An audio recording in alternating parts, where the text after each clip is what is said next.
Basically, we appreciate the continued community support and we look forward to our day in court.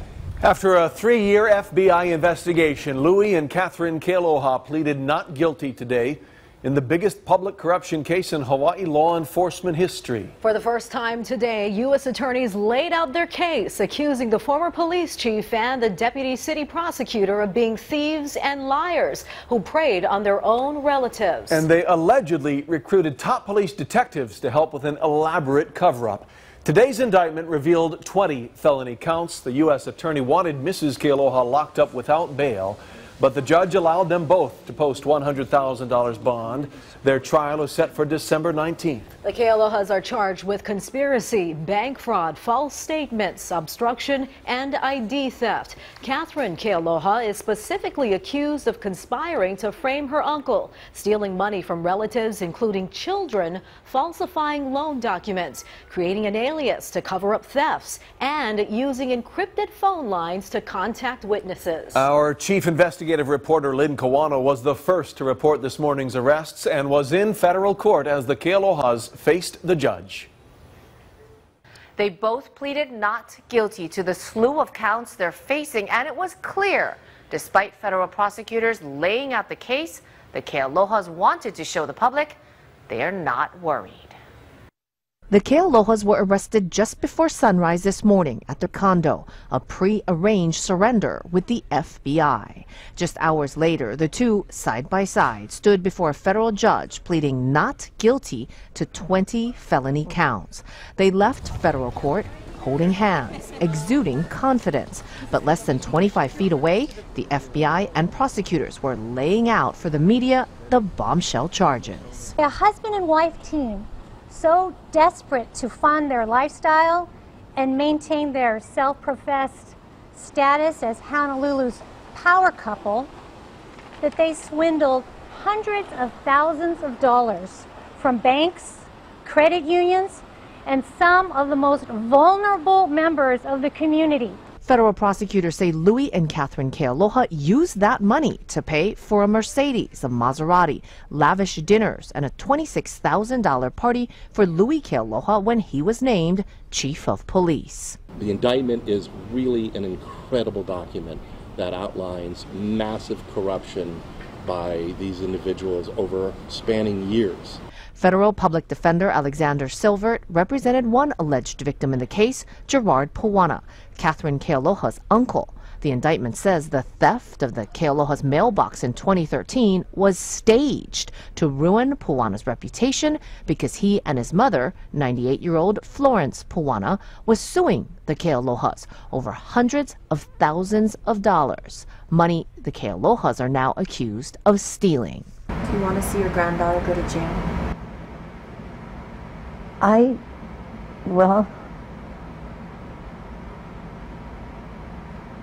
just want her to realize what she has done.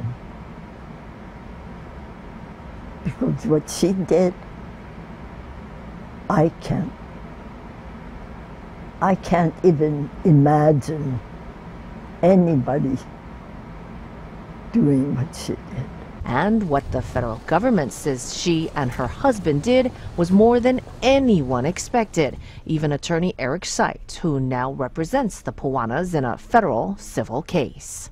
The investigation that's been carried out in the last couple of years by the Justice Department and the FBI has filled in enormous details which we were not fully aware of, and I think those details have been very damning. Also in the indictment, Catherine Kealoha raided $167,000 from a trust account for relatives who were 10 and 12 years old. Now adults, we saw them going in to testify before the grand jury. The feds say many of these bank schemes included a fake notary, a woman by the name of Allison Lee Wong. Federal prosecutors say that was Catherine Kealoha's alias. When family members became concerned about what happened to their investments, the Kealohas used their considerable power and influence as public officials to launch a secret campaign to cover up their financial crimes and to discredit their victims with the help of a few friends from the department's elite Criminal Intelligence Unit. 4 others from that unit have also been indicted as part of the alleged conspiracy. While the charges are some of the most serious for top-ranking law enforcement, the Kealohas made it clear that they were fighting the allegations together. In your opinion? Trial is set for December. The Kealoha's attorney says his clients are innocent and look forward to fighting the case in court. I'm Lynn Kawano, Hawaii News Now. Thanks so much, Lynn. So, what now? Both the police department and the prosecutor's office are tainted by the allegations. And the U.S. attorneys aren't saying if the investigation is over. Joette Rivera continues our team coverage. Keahi Steph, a spokesman for the prosecutor's office, says Catherine Kealoha was placed on leave without pay today, although she had already been on voluntary leave since May. No comment today from Catherine Kealoha's boss, Prosecutor Keith Kaneshiro. He isn't named in the indictment, but has given conflicting statements while vigorously defending Kealoha and has repeatedly insisted she had done nothing wrong. Kathy's a very pleasant and very personable person when she wants to be. And I think the biggest thing about this investigation, it has shown this complete dark side that the people that do know her and have worked with her are completely, frankly, appalled by, and maybe even have a hard time believing that any of these allegations could be true. Besides the Kealohas, 5 current or former police officers have also been arrested and charged as co-conspirators. The first of them, Niall Silva, pleaded guilty in 2015. The other 4 were arrested this past week. 3 of them have not entered pleas. Officer Danny Sellers, who is Catherine Kealoha's former boyfriend, was taken into custody this morning and pleaded not guilty.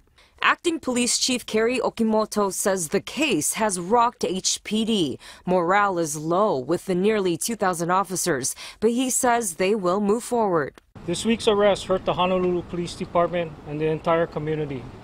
These allegations are extremely serious. I want to assure the public that the actions that have been alleged do not represent the values of HPD.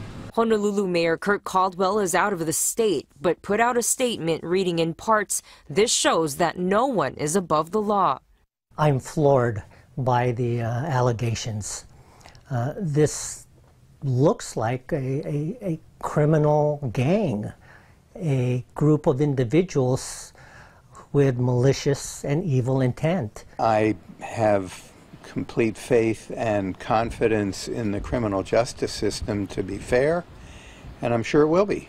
Police Commissioner Stephen Levinson says he's optimistic they will name HPD's new leader sometime next week. Acting Chief Okimoto plans to stay on to help with the transition. Now, if the former chief is convicted in this case, he'll have to pay the city back the $250,000 he received as part of his forced retirement. Prosecutors also want him to forfeit his Hawaii Kai house. For Hawaii News Now, I'm JoBeth DeVera. Thank you, JoBeth. And you can find the entire 42-page indictment posted right now on our website, hawaiinewsnow.com. We've also created a slideshow of all the players involved in the corruption probe. And be sure to join us next week for a Hawaii News Now special, the case against the Kealohas. That's Thursday at 6:30 on KGMB and KHNL.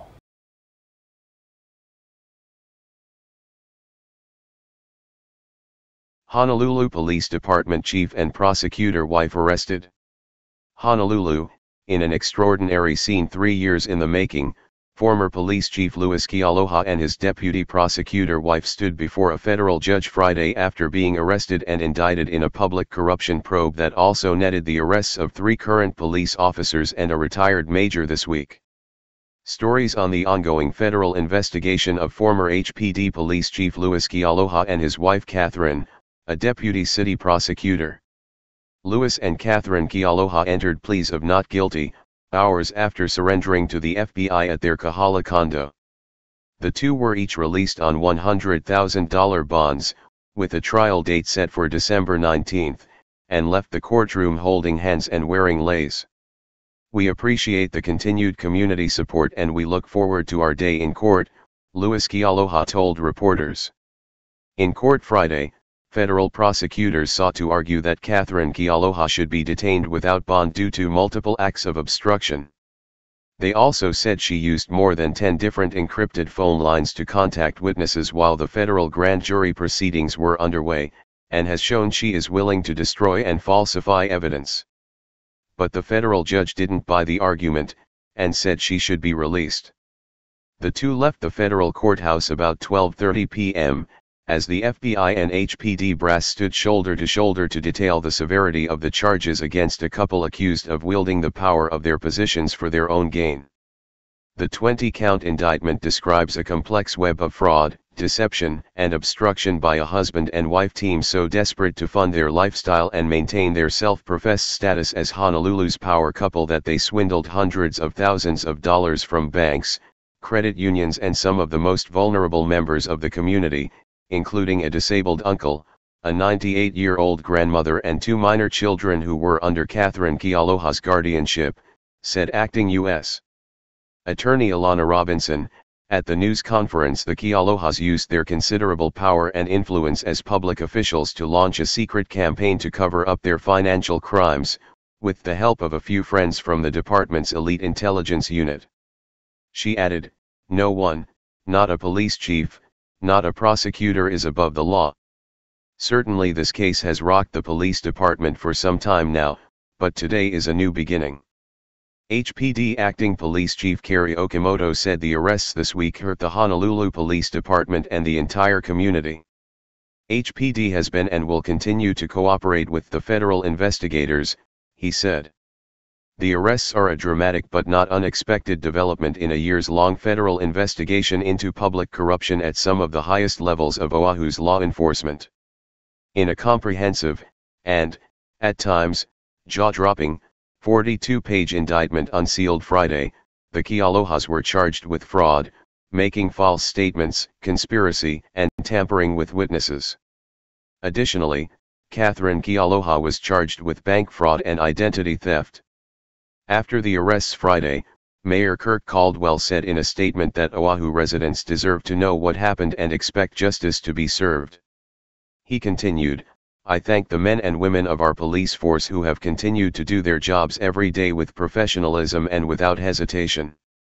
The Honolulu Police Commission, meanwhile, said it is focused on selecting a new chief and on supporting the men and women of HPD. "We at the Police Commission respect the decisions that the grand jury has made and leave the question of whether crimes were committed to the criminal justice system," the commission said. Need a car? Don't forget to stop by carmarshal.com where you can scout through over 100,000 new and used car vehicles. Take a look around. Get you a new affordable car. carmarshal.com. Hey Charlotte County, this is Charlotte County COPWATCH, and I found that I had to make a change this ending on my videos, letting you know about the channel and fair use laws, you know, how we can report on other people's reporting and how it's good, how it's bad, etc. But you guys can look it up yourself. It is legal. It's in there. But like I've told you before, that I've been cut off from making money on YouTube for 4 years. It's really weird, bizarre, but they cut the money off, but they said you can keep the channel, and now YouTube makes all the money. And if you get bored, plug it into Social Blade website, and you'll see that they are making a huge amount off the site. Right now it's at 63 million views, 53,000 subscribers, almost 3 million views a month.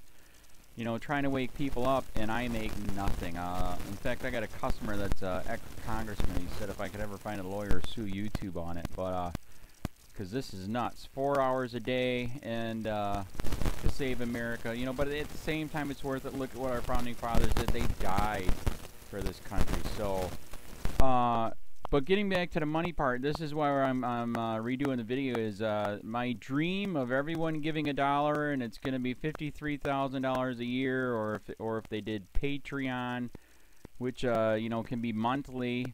That is not working. That'd be great if it did. Nothing is perfect. And I appreciate the people that do donate, you know, what they can on PayPal. And there again, I'm letting you guys know that is not much. It is, you know, monthly is, oh my god. So anyways, yes, you cannot live on it. It's very, very, very low amount. But the dollar things, I do appreciate that. But when I first said everybody give $1, that's not working. I'm just I'm just letting you guys know it's that dream. Everybody gives $1. 53,000 subscribers.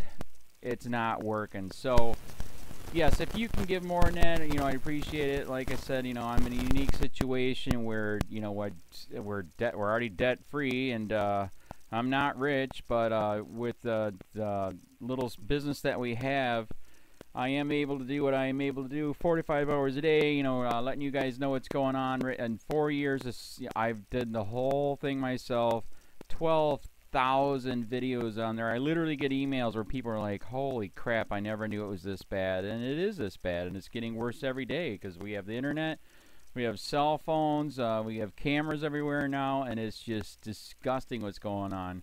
And then, as you guys know too, we got Trump, we got Jeff Sessions doing a war on drugs, and now he wants to go after the forfeiture laws again. It's just unfreaking real. So if you can give more than that dream of everybody giving $1, that old video, that's not working. They're not. They're just not. So anyways, if you can give more than that dream is not working. Hardly anybody is giving. There you go. So that's why I'm remaking the video. If you can give more than that, that would be great. And there again, like I said, the Patreon's there. There is some people on there that are starting to give, but there again, it's very, very low. And like I said, I don't want to get rich off of that. I'm going to keep doing what I'm doing because, you know, it's still so stinking corrupt. It's not even funny. My court case that I'm going to be paying out of my pocket myself with Charlotte County's coming up.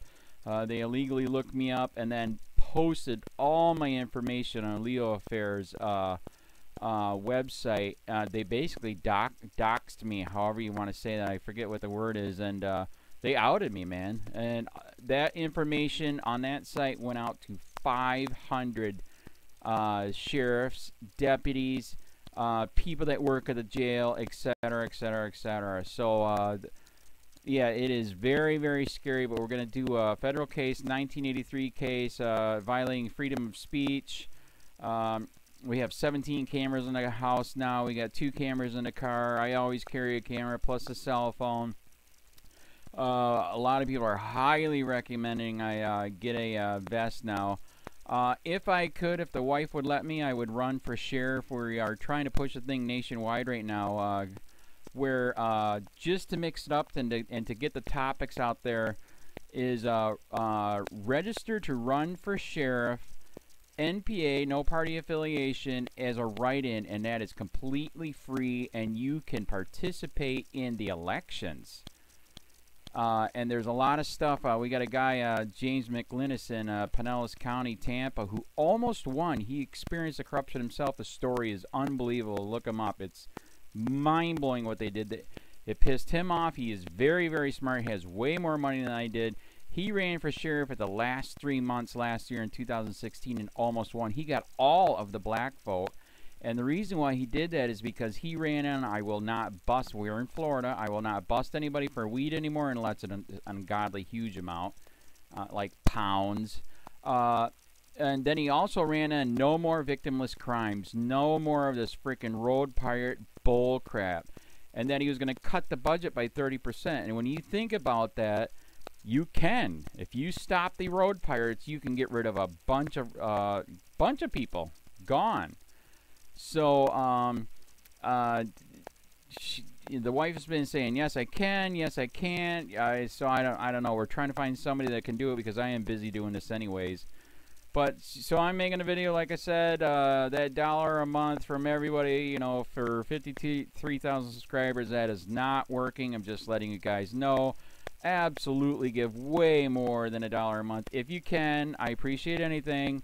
By the way, remember too, when you give that, PayPal takes like freaking 15 to 20%, so it's even worse than that. But, and there again, like I'm letting you guys know, it's way, what I get is very, very low. Appreciate it, but it is very, very low. Can't live on it. I'm just, you know, I'm working, and that's what I'm working on. And that court case is going to cost a buttload of money. That's federal court.